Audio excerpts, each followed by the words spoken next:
Coming to you from the depths of the galaxy, bringing you hot takes, hot news, and spicy discussions about games.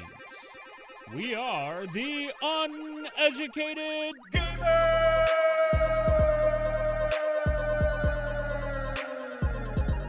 This episode is brought to you by GalaxyGameTV.com and Shipping Shield, creator of the cardboard top loader alternative, environmentally safe shipping card protection made in the USA. Go to ShippingShieldUS.com for more details. What's up, gamers? This is the Uneducated Gamers Podcast, and we're back. We're back. It's been a while since we did this, yeah? It's been a bit, yeah. 2 years? 2 years. 2 years. Can you believe 2 years ago? And we're gonna do some Galaxy Rewind here shortly. A new feature to the podcast, but where we go back and rewind with some of the things that we've said or talked about. But can you believe some of the last episodes that we did were when the Super Mario Brothers movie first came out, when the Nintendo Switch 2 leaks were all rampant everywhere. It was a crazy time, and then all of a sudden, poof, we took a break. Yeah, and now it's not crazy anymore. There's no crazy times going on. Not at all, but crazy times in gaming everywhere, and that's what we're going to be talking about. And we have an action-packed set of, topics that we have already in the backlog to talk about, and it's going to be a lot of fun times here come up in these next few months. New year, new invigorated podcast, and let's go. So to kind of start us off, and I kind of alluded to it with the rewind segment, we're going to do a little rewind segment, and we're going to start off with a little fun one. We had a little bit of a debate back in the day of, I guess we didn't really put a bet or anything like that, but we kind of made predictions, which I don't think we do very often on the show. But let's go ahead and I'm going to play that clip, and then we're gonna kind of see and come out the other end of that. Galaxy Rewind. I predict Super Mario Brothers is going to top 1.65 billion and will be in the top 10 when it's all said and done. And if I'm being bluntly honest, I'm going to say it's going to barely top a billion. Might hit 1.1. Oh, really? Yeah. So how you feeling about your prediction now? Man, do I love listening to past me argue about things you didn't know shit about. I don't know the answer. I just know I'm wrong. So we kind of were like, believe it or not. I wasn't too bad. It wasn't too bad. It was quite split down the middle. So for the audience who are not seeing us on YouTube, by the way, you will now be able to catch our podcast on YouTube. We will have video content coming more and more often. But as you can see, worldwide it grossed $1.36 billion. I was close. So was I. Close. So was I. You said like 6 billion, right? No, 1.6. 1.6. Oh. And you said just at a billion. So we literally split the difference there. We can both be right. We can. And actually now, 2 years down the road, another Super Mario Brothers movie coming out very soon, Super Mario Galaxy. I'm interested to know what they're going to do with that. I mean, I think they're going to be in the galaxy, right? Yeah, but they were already. Yeah, but I'm trying to think back because the gimmick of the actual video game. I'm thinking too hard, right? The gimmick of the actual video game was having all the weird like spatial mechanics, and stuff. Yeah. Is that going to be like? Are they going to try to lean into that specifically for the movie? I think it'll be interesting to see what they do. I mean, we have not yet seen the like a real trailer for it, right? It's all been like teaser stuff. I think seeing that's coming out in April, I'm guessing in probably the February or March timeframe is when we'll see an actual trailer leading up to the release of the movie. Actually, I think April 2026, right? Yeah, That's when it's coming? Yeah, it's this year. Yeah. Let's go to the next one. This one will be a little fun. I'm not even going to set it up. I'm just going to play. Okay. All right. Galaxy Rewind. I got sent this information on the 23rd of February. So this was before this leaker came out, right? And I got some of the same information that not all, and actually I've gotten more than what is in this leak. The rumored Switch Pro that was previously announced or previously leaked is actually the Switch 2 that they've been working on all along. However, it's not the Switch 2. It's the name isn't disclosed at the moment, right? Like they haven't disclosed the name. Yeah, Switch 2 is a placeholder name. Yeah. This model will replace any of the existing Switch models that are out there, except the OLED model, which will continue to be sold. So they'll have the OLED model that we have currently and this new Switch hardware. And the OLED version will be sold for $299. The Switch 2 will feature an SD card slot. It will use an NVIDIA chipset. So it'll have an 8-core CPU and GPU capable of producing 4K graphics when docked. It will use the same cartridge format as the current generation of the Switch. Aha! It will sell for $349 US. However, it will not contain or be bundled with a dock or a controller. That's nonsense. That I don't see that being true forever. $349 for just the console. My guess is they will definitely have like another, like for $50 more, they'll bundle it. Handheld will remain as a 1080p on an OLED screen. So they are carrying over an OLED screen into the new Switch. Handheld will move. The handheld machine will move away from the current Joy-Con design in favor of a more ergonomic design. So like some of the third-party stuff that's out there now, it's supposedly supposed to be more ergonomic than the Joy-Cons. This I thought was interesting and very, very specific.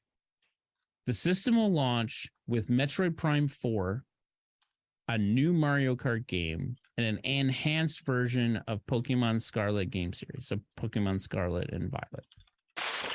And then finally, the new Nintendo Switch will release Christmas time of 2023, this year. So, to our past selves, what grade would you give us in the quality of leaks? Or I think that was a B. And in fairness, even if that was wrong, that wasn't our predictions. That was just reading off a leak sheet. Right. Did it ever come bundled with a dock, the new one? Yes. So it did. It did. It does come bundled with the dock. But so then if you think about this, and my guess, and this is the only thing that I can guess, is they probably just dabbled in different SKUs and probably were just thinking about what they want to do. And you think about this, they silently delayed the Switch 2 for quite a while, right? I think even then the reports were like Switch 2 hardware. Well, what we know is Switch 2 hardware today was already out, right? In hands of developers. Yeah. We know that because people had moldings built for the machine. So like there's no way there's you can't turn around and say there were no hardware floating around in the wild. Right. But if you think about that, $349, like shoot, like with $349 plus calling the dock out, so that's $400. Anybody would buy a Switch 2 for $400. I mean, that's a steal. I mean, we're close. What are they going for now? It's higher than that, isn't it? Yeah. Well, no, I think it went up to $500. I think it's $499 now.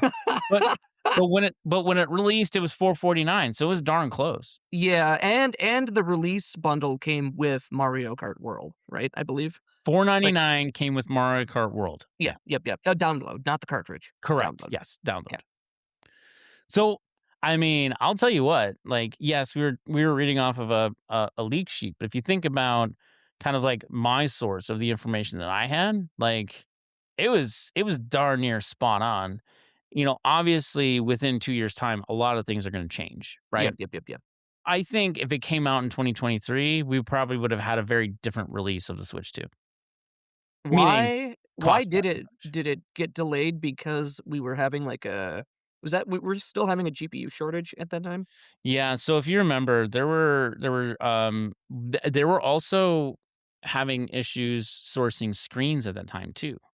Oh, I forgot about that. And so, or at least that was the rumor. Like, so screens and chips were both a bit challenging for not just Nintendo, but for, a lot of makers of consoles, right? Even certain like Ion Neo and some of these other companies who make handhelds, they also had issues securing a sizable amount of screens that would go within a launch. The one thing I'll say about screens, though, the fact that the Switch 2 is not OLED, that was a big bummer. I'll be honest with you. I see it. I can understand why. It's just a different SKU thing, right? So like Yeah. they can, especially because the base model is already, I think, a higher price than a lot of people are comfortable with. Yeah. Releasing a separate SKU that's OLED just makes sense. Yeah. No, I mean, I get it. It's just, it was disappointing, but, hey, it is what it is. But I'll tell you what, like, our 2023 selves, our past selves, we didn't do too bad. No. We're little educated. Not much, but a little. Got that little facade going, if you will, right? The appearance of education. Yeah. The veneer.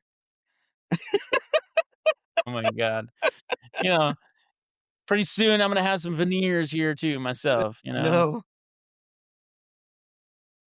So let's get on with our topic of the day. And I actually think this one is going to be a little fun. And I think it's going to be fun because recently there's been a lot of talk and a lot of reports, and this has been happening now probably for the last, couple of weeks. But there are recent reports, nothing official yet from CD Projekt Red, but The Witcher 3 is supposedly getting, after, I don't know what, after 10 years, is going to get a new full big, huge DLC leading Nice. into the Witcher 4 release. Hell yeah. What's your thoughts? Like, the moment that I say that, like, what do you immediately think about? I mean, so I have not played any of the Witcher games, not read the books, I've not seen the Netflix show. The only thing I know about Witcher is it's a fantasy game, a very popular fantasy game. And I feel like more of it is not a bad thing. Yeah, I mean, I think it's definitely not a bad thing, and especially if you think about this, right? The Witcher 3 had 2 major DLCs, right? It had Heart of Stone, right, which came out in October of 2015, shortly after the game released. Mm-hmm. And then it had probably the best DLC of all time, and that was Blood and Wine, that came out in May of 2016. Sure. Not to mention, we had an additional update, not necessarily a DLC, but we had a next-gen update to bring the game up to kind of closer to next-gen graphics just a few years ago, December of 2022. Sure. One would say, like, the next-gen release could just be, hey, we just want people to play the game more, right? Yep. But what if that was a strategic move? Like, do you think CD Projekt Red at that time in 2022 thought about, hey, okay, we're gonna be working towards our promotional, run for the release leading up to The Witcher 4, which supposedly is going to come out in 2027-ish, right? Sure. Do you think CD Projekt Red made a business decision to say, hey, you know what? I know what we're going to do. We're going to make another gigantic DLC for The Witcher 3 for all to play, to then be a part of that promotional run to Witcher 4. Do you really think that would be a thing they would think about? I think so. They especially because the gap between the two games is so large, right?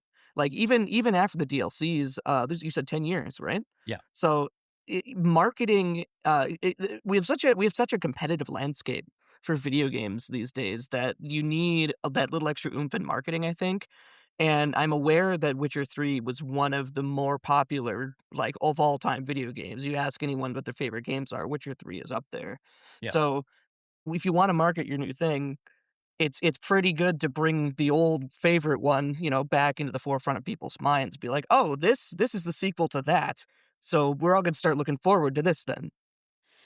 And Yeah. I was reminded when you brought this up as a topic, I was like, I feel like this isn't the first time I've heard of people doing this. And I remembered Borderlands 2 did this in 2019 with the release of Commander Lilith's Fight for Sanctuary. Really? I didn't know that. Yeah. The Borderlands 2 released in 2012 had several DLCs or whatever. And then there was a gap, and then they were working on releasing Borderlands 3. And in 2019, to bridge the gap between those two games, they put out a new DLC for Borderlands 2 that I had a lot of fun with. Hmm. And that got people hyped for Borderlands 3. I mean, do you feel that, like, from your perspective, right? Is this something that, game makers don't then take advantage enough of when it comes to releasing new games? I think, again, it depends entirely on the gap, right? Like, again, in the case of Borderlands, which was released in 2012, in the case of The Witcher 3, which was, I think, even before that, right? The original game. 2015. 2015. Oh, it was 2015. Yeah. There's a huge gap between them and the sequel, so it is nice, like I said, to kind of repalatize the game in people's minds. Yeah, Um, so I think, like, The Witcher 4, it'll be at that point it'll be probably 12 years since Witcher 3 first released, right? Yeah. It would be a 12-year gap. I think back to, and I probably should fact check this before I say it out loud, but I'm not going to because this is Uneducated Gamers. Thinking back to Halo, between Halo 3 and Reach, either Halo 3 and Reach or Halo 3 or Halo Reach and Halo 4. I forget which of the gaps. They had ODST in the middle too. And it's not quite the same thing, especially because the gap was smaller, but I feel like that too helped, give players something to do to keep Halo fresh in their minds while they develop the new thing. Especially because they were swapping from Bungie to 343 Studios behind the scenes. Fair enough, yeah. I mean, I think my thoughts here, right, is that, well, first off, I think it's a great thing because any more Witcher 3 is better in my opinion, because here's a couple things I think from a gamer / fan side of things is like, Mhm. I can then dust that cover off, put it back in my system, be able to play that game even more, right? Yeah, It gets absolutely. me excited to play that game again. It adds replayability with without really having to buy a different disc or what have you, right? Oh yeah, because like, let's say you get the new Bridge the Gap DLC for Witcher. You're not just gonna play that in a vacuum. You're gonna play the whole game over again. Probably the other two DLCs as well. Yep. Yeah, yeah, yeah. I mean, I think it's great, and I think it's great because it kind of, again, it sort of, first off, I mean, The Witcher 3 is a great game anyways, right? Like, I'm gonna play it regardless again at some point, even if they didn't do another DLC. But the fact is that, not just that, but here's the other thing, is that's almost free marketing. Oh yeah. I mean, it's not free marketing, but it is free marketing because you're selling it, right? Yep.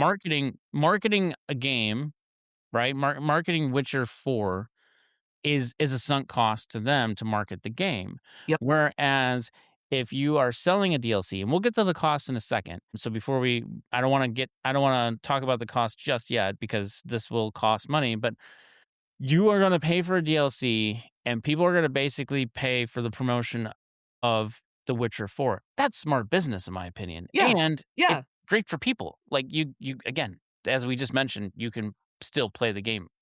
Yeah, like I said, getting people talking about Witcher 3 again, especially the new Witcher 3 Witcher 3 DLC, that's going to lighten the inertia that you have to get over when it comes to Witcher 4. Whereas otherwise, if there was a 10-year gap and you suddenly said Witcher 4, well, now you got to like cold start everybody to get thinking about The Witcher again. Yeah. Especially with how poor the audience reaction has been to the Netflix series. So maybe this is even partially just to try to re-sweeten the IP in people's minds. Not to mention capture a new audience, right? So in other words, if Yes. we're talking about this is a 10-year, 11-year gap, right? So we're talking about, so let's just say at the time that Witcher 3 came out, somebody was 13, 14. Well, it's an M-rated game. So let's actually bring it forward a I little mean, bit. it's an M-rated game in America. They were 9, right? Yeah, fair. So let's just say somebody was like, just graduating high school. Well, now just fresh out of college, here we go. Here's this Witcher 3 series that they may not even heard of or, couldn't play at the time, right? Yep. And so now you can have this new adventure with it. Yep. With that said, I do want to start touching on the cost and talking about cost and how this impacts sort of people from purchasing it. And so the rumor has it that this is going to be, and it's expected to be, a very sizable DLC, right? It is going to actually be, they said either as big or slightly bigger than Blood and Wine. And Blood and Wine was massive. It was essentially almost an entire another game of Witcher 3. Sure. So if they're creating this DLC, the rumor is, or the thought here that has been kind of floated around, that this DLC is going to cost $30. What do you think about that? I think that's fine. I mean, video games are expensive to produce, right? So you got to make some money off of it. It's not like it's horse armor. I mean, well, I guess to be fair, how much do we actually know? Is it horse armor or is it more game? Because more game is worth spending money for. Well, the fact that it's being reported that it is expected to be as big as Blood and Wine, you can imagine it's not going to be horse armor. It's going to be a sizable piece of game to play. Sure, like absolutely. At least 30 hours, right? I'd pay $30 for that. That's $1 an hour of game time, right? Yeah. And I just looked it up. The Commander Lilith Fight for Sanctuary, which came out in 2019, is still going for $15 on Steam. That DLC. So do you know how many hours that DLC was? I played it when it came out, and I remember nothing anymore. So I couldn't tell you for sure. The Steam page might say something about it, but I don't want to linger on that too long. Yeah, no, that's fine. But so with this, right, like, I guess the question here becomes, should games be more willing to do this for games? So let's think about this for a second, right? And I think of let's just talk about the current Star Wars games, right? How awesome would it be, right, if Jedi Survivor, right, the first game that came out. Actually, no, what was the name of the first game? The Force Unleashed? No. Of the newest one, the ones with Cal, I forget his name. But anyways, it's Jedi Survivor was the second one. Man, the name of it is escaping me right now. I don't play a lot of Star Wars games. But let's just say that they had a Star Wars series like that, right? Yep. And the game comes out, and then every 2 years they come out with a DLC that extends that story. Sure. Like, if they nailed the mechanics of the game, like if the gaming nailed the mechanics of the game is like rock solid, right? Like The Witcher was. And by the way, The Witcher released, it was not perfect. Like they fixed it over time, just like every other game. Yeah.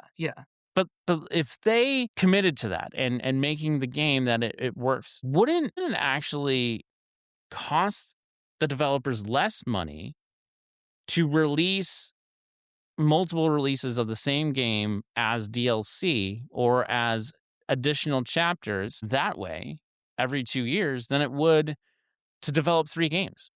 3 different games. It might, because they still have access. If it's still running on the same engine, they're still using all the same assets. The story is already written for them. Like maybe the story of the DLC just extends on like a side story, like a character that didn't get their full limelight in the main.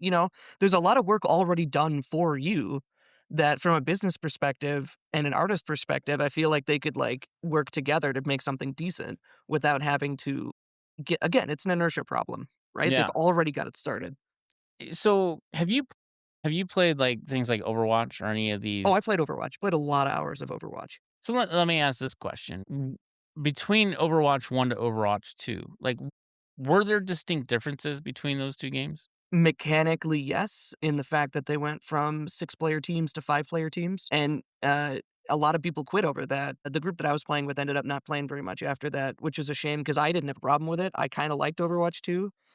They changed the way that the teams were balanced. Like, tanks became a lot more critical and in certain ways, so it became harder to play tank, I think, but it was equally as fun. But you're right, other than some format, like mechanical changes, which I've heard lately they're going back on anyway, other than that, it was roughly the same game. The only thing that changed, the only other thing that changed was no loot boxes, which for whatever reason people rioted about. Like, give us back our loot boxes was not the take that I thought was going to be the popular take for Overwatch 2.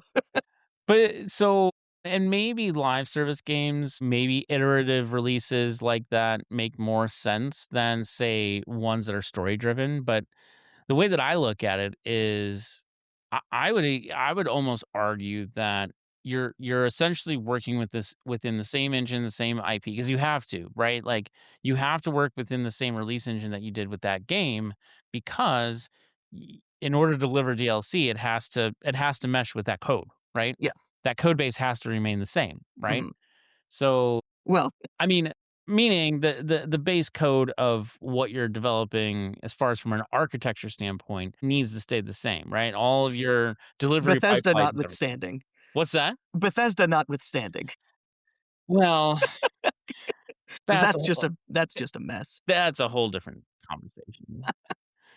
But I don't know. I mean, I guess to me, this makes a lot of sense. But some would argue, and something that I wanted to throw back to you is, there's been a lot of discussion, a lot of thought around, well, no, they shouldn't charge for this. This should be free. Oh, I don't agree with that. Again, it depends. Horse armor? Fuck that noise. For paid skins is kind of a blight in unless you're a live service game, but that's a whole another discussion. But even then, like, games take all kinds of, they're expensive to make, they're expensive to produce, they're expensive to sell. You're gonna have to pay a little bit for the work that's being done, right? Yeah. Yeah. Yeah. So I know, like, and I have a few more other thoughts, but like, what are some what are some things that you had that you wanted to cover as far as talking through this? Well, I wanted to. The big thing I wanted to bring up was Commander Lilith, Fight for Sanctuary. I felt like that was a perfect analog that we've seen 6 years ago now, something like that, for Borderlands 2, because it came out in 2019. I brought up Halo ODST, which was just built off of the Halo 3 engine as Yeah. kind of a gap bridge. It's not a DLC, it's its own game, but it feels like a DLC because it's kind of just, again, it's a side story during the events of, I don't know where in the timeline it lands. It's been a while since I played it, but it's a side story that's going on just in the invasion of New Mombasa. So those are good analogs, I think, to what's happening now, and both of those were great. I liked Fight for Sanctuary. I loved Halo ODST. I paid money for them. I had ODST on disc, actually. Oh, and ODST on disc at the time came with a second disc that had the Halo 3 multiplayer experience on it. So you could still play Halo 3 on, like, the online part of Halo 3 if you had your ODST disc. Gotcha. That's pretty cool. Yeah. Yeah, I mean, I think overall, I mean, it's a wait and see. Again, nothing official on this, but I'm excited about the prospect of this being a real thing. I imagine we'll hear about it sooner rather than later, considering that the Witcher 4 timeline is kind of approaching. Yeah, it's probably about a year away, but from a marketing standpoint, a year away is not that long of a runway, really. So it'll be interesting to see what happens, and definitely look forward to playing some more Witcher 3 even without the DLC. I wonder, too, because you said Witcher 4 is a year away, right? That's what is rumored. Yes. What you think about what else is about a year away, according to rumors, is you can feel it in the air that the entire gaming industry is kind of looking with bated breath on when GTA 6 is coming out. Oh, Because you goddamn well GTA 6 says we're coming out, let's say summer 2026, nothing else is selling. It's only going to be GTA 6. They're going to take all the money and all the audience cap. So well, there's another use case for this Witcher 3 DLC is to be like, oh, we suddenly learn GTA 6 is coming out. Let's push back the Witcher 4 release. But don't worry because this DLC came out, so you still have Witcher to play. I mean that is a fair thing to think about and a fair thing to say because I think we all know when the big when GTA 6 comes out, that thing is just going to be an utter juggernaut. It's like releasing a movie at the same month that the Avengers comes out in theaters, right? Yeah, right. Like, what are you gonna do? I worry a little about Mario Galaxy because we have 2 big Marvel movies coming out, spring and summer, fall, that area next year. Mario's gonna get shit canned. It's gonna make $2 billion. The next Dude, Mario it's gonna movie make $2 billion competing with Avengers Doomsday. I'm not saying that officially yet. The Not until we return see of the Robert trailer. Downey. I'm waiting for the trailer before I say how much the next Mario gets. But rumor, hot off the press, as of yesterday, rumor mill around, and I know this is not part of this episode, but you just brought up, coinciding with and really relevant with the release of GTA 6, is apparently the game is not finished. I'm not surprised.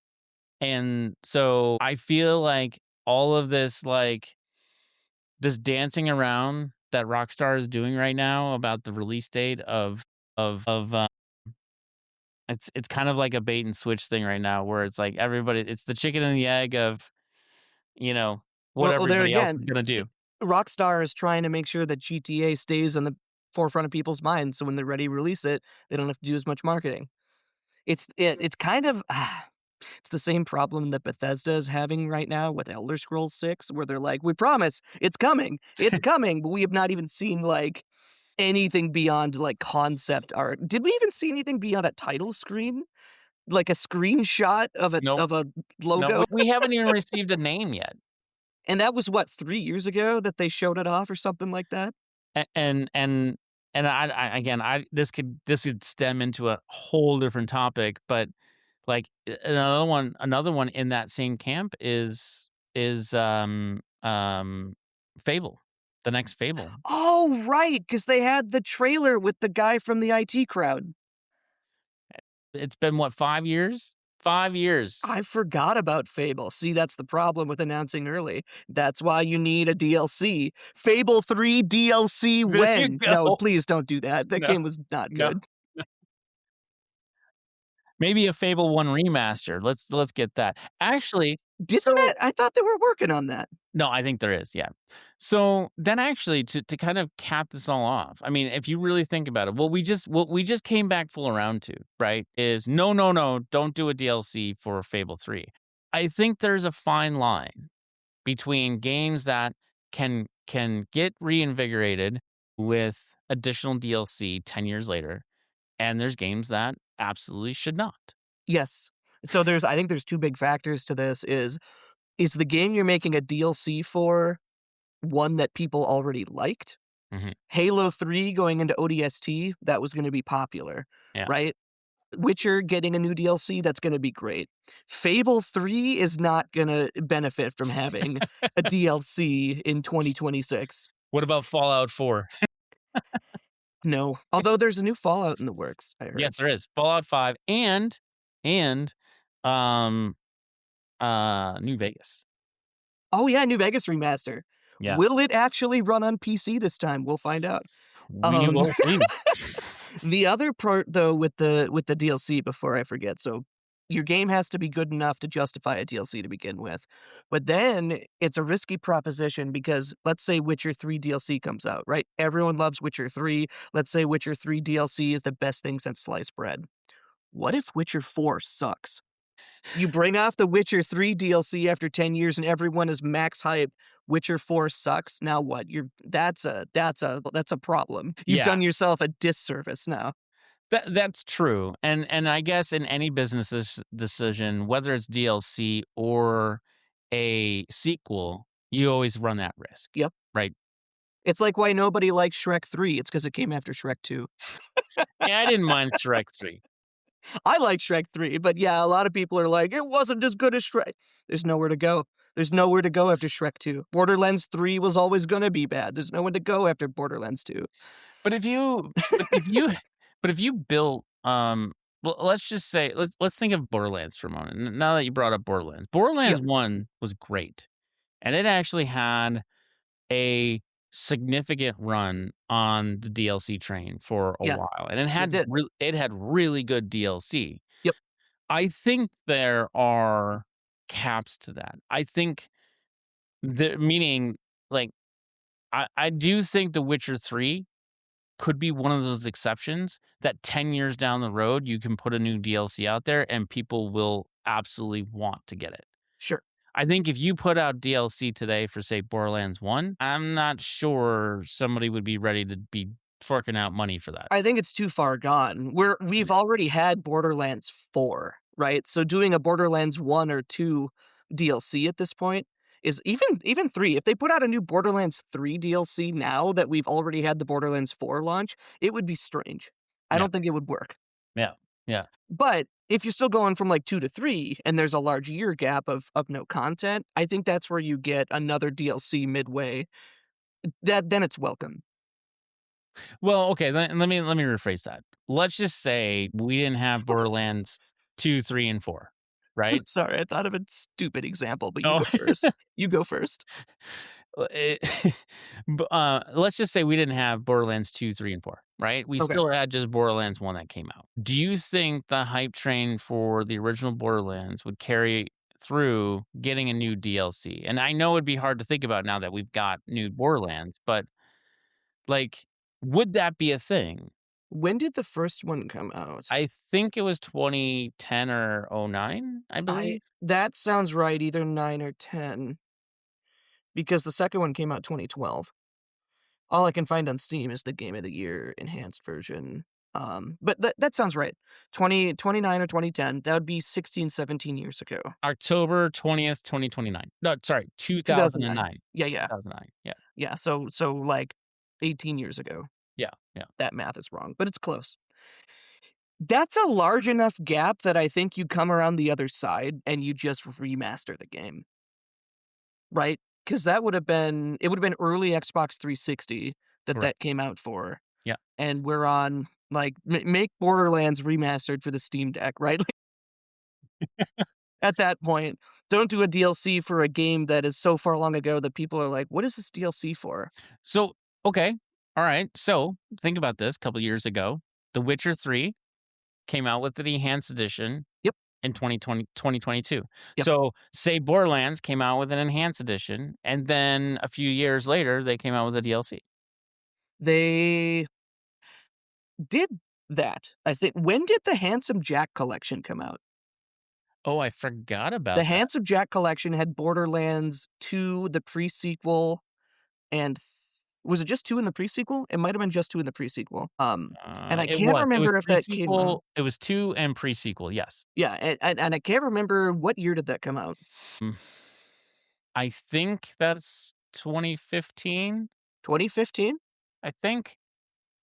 Which means Battle Commander Lilith Fight for Sanctuary came out after the Handsome Jack collection. March 24, 2015. Wow. I'm getting my dates pretty well this time around. So you did that. You had Borderlands 1, you had Borderlands 2, which was both of those were massively successful. Yeah. You had the pre-sequel, which is its own game, but people treat it like a DLC for Borderlands 2. Then you had the remaster package of the Handsome Jack collection, which was Borderlands 2 and pre-sequel. And then 4 years later, you had Commander Lilith Fight for Sanctuary to keep the name alive to release Borderlands 3.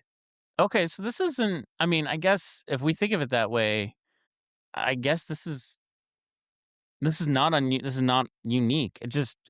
people are just making a lot about it, maybe because it's The Witcher 3, one of the most beloved games that CD Projekt Red has done. I'm 100% certain that it struck some people as out of the ordinary, and they're worried about bad content being released for one of the most beloved games. That would be my guess. Fair enough. Now, again, what happened with Borderlands? We had Borderlands 1 and 2, which were really popular. They had the DLC, which was pretty fun. The Borderlands 3 came out, and people were like, oh, this sucks now. And now we just had Borderlands 4, which is not very good. No comment. I haven't even played it. I played I it. didn't want to. I got it on release because I got a friend of mine who got it on release. We played it together. It was, if you like Ubisoft-style games where it's an open world with a story you don't care about, but a million things to check off a list, it's the game for you. You That's just kind of described what it is. described Division 2 to me. I never played the Division games. I'm not an MMO guy. They're basically, though, like Division is like more of a looter shooter because it is actually does not depend on you playing with other people. You don't have to. It's more like Destiny. Yeah, kinda. yeah, but a much better, in my opinion. I like it better. Excuse me. I like it better. Yeah. I played the shit out of the first Destiny. That was really fun. Yeah, I tried it. Second one I never really played. Yeah, it's okay. I tried like, I'm gonna do something different. I'm gonna load up Destiny 2. And it was like after there was 8 DLCs, and I like popped into the tower, and they like kept like picking me up and dropping me into intro levels for all of the DLCs that got released, and I was fucking lost. Like, all right, I'm having a boomer moment. I don't know what's going on, and I turned it off. So Bungie, do not do that. Do not force intro all of your DLCs in one go to a new player. That's not good. Don't do that. So, I guess in conclusion, Mike, like, I think what we've explored here, right, is yes, The Witcher 3, like, it's got a lot of hype around it because of Witcher 4 and the fact that Witcher 3 was a fantastic game, beloved by many. But, I mean, really, I guess this is not truly out of the ordinary, but I would say that I don't think it happens frequently that allows people to remember this kind of thing happens. Yes, it's not standard, at least today. It's not standard. I think it should be, though. Yeah, I don't see why not. If you told me that there was going to be a new Elden Ring DLC 2 years from now down the line, I would be fucking ready. As with, I'm thinking many people would, right? Yep. So I think ultimately we just need good games to have more content for longer, I think. Yeah. And I don't mind spending, $30 on a DLC if it's a genuine extension to the experience. Thanks for listening to our most recent episode of Uneducated Gamers. You can go to Galaxy Game TV to post comments on each of our episodes, or if you have a question or a topic you would like us to include in an episode, feel free to leave a comment. Until next week, we bid you farewell.